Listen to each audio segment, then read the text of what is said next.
Hey everybody, welcome to my channel. My name is Rose, also known as my One Sweet Rose Beauty on Instagram. And I just want to make a quick introduction before I jump into the purpose of this video. My name is Rose. I'm a professional makeup artist and licensed cosmetologist. I can go over my work history, but this isn't a resume. And I'm sure you would appreciate me not taking so long to introduce myself. But just so you have an idea and a background, I am a beauty enthusiast. I love reviewing makeup. On my channel, you will find beauty reviews, tutorials. I just want to keep it transparent and honest so that it can help you decide what would work for you, what's worth your money, and what's not. Which brings me to today's topic. Let's get into it. Now, Natasha Denona did very well with marketing her beautiful I Need a Nude palette. It is gorgeous. I'm not going to go into detail as far as like how many shimmers and how many mattes are in this eyeshadow palette, but I will say that the eyeshadow palette retails for $69. Let's just call it 70 bucks. I mean, you still got the tax and everything, you know. I recently reviewed this gorgeous palette on my Instagram, and I really had some issues with the matte eyeshadows. This is not the first time I have issues with the matte shadows by this brand in particular. I will not be purchasing Natasha Denona palettes anymore unless it's something that I don't have in my collection, but most of the time I'm sure I could dupe it. I will say and make this clear that I do like her shimmers and metallics and, you know, those special formulas. Those are fine, but my problem is with the matte eyeshadows. Now, if you're a brand, a luxury brand, and you're selling a palette for this amount of money, I expect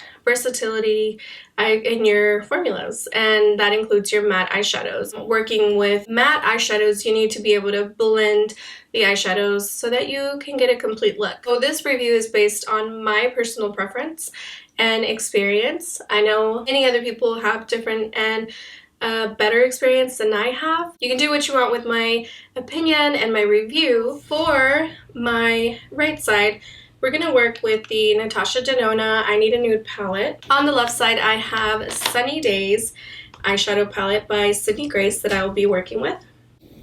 I'll also be working with my favorite eyeshadow palette, one of the many, from Viseart. This is a beautiful palette to work with. I mean, clearly you can see why. Let's put all those three to the test. Again, I just want to highlight challenges that I had working with the Natasha Denona I Need a Nude palette matte shades. I did prime my eyelids with the Viseart Seamless Eye Primer. Just to save us a little time, I did work like a matte, I don't know, just this shade here. Right there. I'm like right there. As a transition shade. Or when I go in with the dark eyeshadow that I'm about to use. Okay, so let me show you how easy it is to work with Viseart's matte eyeshadow. And this shade is similar to the darkest matte shadow in the I Need a Nude palette. It doesn't look like it is, but when I swatched it on my arm, it did actually swatch pretty closely. So I'm just going to tap this on. Okay, so I grabbed just a little bit darker shade. So I went in with this in the corner and I grabbed this one here.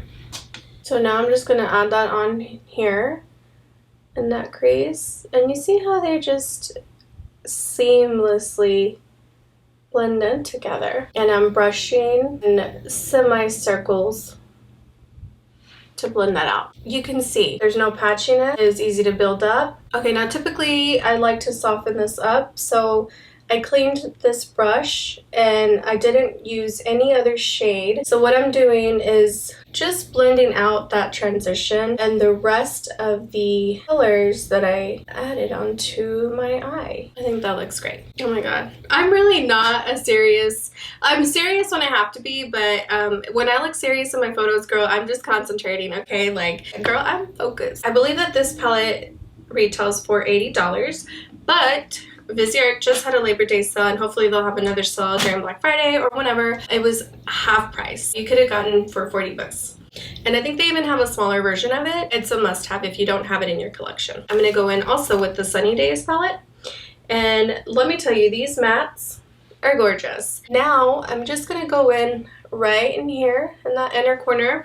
So as you can see, I'll probably will complete the look since Sunny Days has shimmers in it. What I'm going to do is, I guess, go in and kind of create a similar look right in this inner corner, okay? I'm going to go in with Break a Date right there. Yeah. This time I'm going to go in with Daystar. Then I'm going to go into the crease here and just tap that on and then start blending. Blend, blend, blend. No problem. No problem at all. That is gorgeous. Look at that depth. Look at that contrast. I'm not picking up any other color or shade on this brush. If anything, I cleaned it off from whatever I had previously. I'm going to go in now and just soften this up. Just like so. The color is still there. The depth is still there. Now let's complete this eye with a little shimmer from Sunny Days. Okay, and I'm going to go in with Basque for that center color or shade. I did add a little eyeliner. One of my favorite eyeliners ever is by NYX Epic Ink. And this is in shade brown. Just to kind of clean this underbrow up more, I'm going to add this like lighter shade from this palette. So now let's put this Natasha Denona to the test. Okay, so first I'm going to go in with Stone, and I'm just going to create like a little base and as a transition shade. These tones are pretty light, even on me. I did read mixed reviews on Sephora, and it just makes me feel, sorry, I'm going in with Fair really quick, right under the brow. These are a little powdery, so Fair is more than others in this palette, so just be aware of that.